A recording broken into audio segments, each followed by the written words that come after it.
ఇప్పుడు మీ ఛానళ్ళల్లో headlines స్క్రోలింగ్లో illegal betting యాప్స్లో నాకు పిలిచారని స్క్రోలింగ్ నడుస్తుంటుంది, హెడ్లైన్స్ నడుస్తుంటుంది నాకు తెలుసు.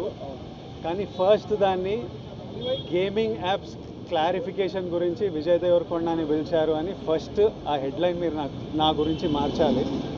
ఎందుకంటే బెట్టింగ్ యాప్స్ ఇన్వెస్టిగేషన్ తప్పకుండా నడుస్తుంది. కానీ మనని పిలిచింది వాళ్ళకు కూడా తెలియదు మన పేరు ఎందుకు వచ్చిందో. బట్ మన పేరు వచ్చినందుకు వాళ్ళు వెరిఫికేషన్ చేసుకొని వాళ్ళు డెలిజెన్స్ తీసుకోవాలి. మనం చేసింది గేమింగ్ యాప్స్కి ఎండోర్స్మెంట్. గేమింగ్ యాప్కి బెట్టింగ్ యాప్కి అసలు సంబంధమే లేదు. గేమింగ్ యాప్స్ అనేటివి completely legal, recognized by the government, licensed as a business. వాళ్ళకి జిఎస్టీలు, టీడీఎస్లు, కంపెనీలు, it's fully registered, recognized by Supreme Court and various state governments. అది గేమింగ్ యాప్.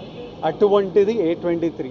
ఇప్పుడు క్విక్గా డౌట్ ఉన్న వాళ్ళకి క్విక్గా మీరు గూగుల్లోకి వెళ్ళి టాప్ గేమింగ్ యాప్స్ అని కొడితే కొన్ని వస్తాయి. A23తో సహా My11 Circle, Dream11, NPL, జుపీ ఇట్లాంటివి కొన్ని వస్తాయి.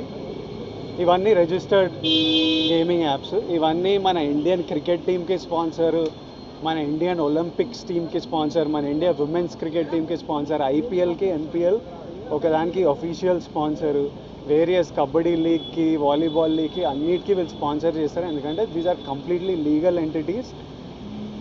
ఇండియన్ ఒలింపిక్స్ టీమ్కి స్పాన్సర్ చేయాలంటే లీగల్ ఉండాలా వద్దా? సో ఫస్ట్ ఆఫ్ ఆల్ ఈ గేమింగ్ యాప్స్ని, ఇల్లీగల్ బెట్టింగ్ యాప్స్ని మీరు సపరేట్ చేయాలి. అది జర్నలిస్ట్గా మీ రెస్పాన్సిబిలిటీ.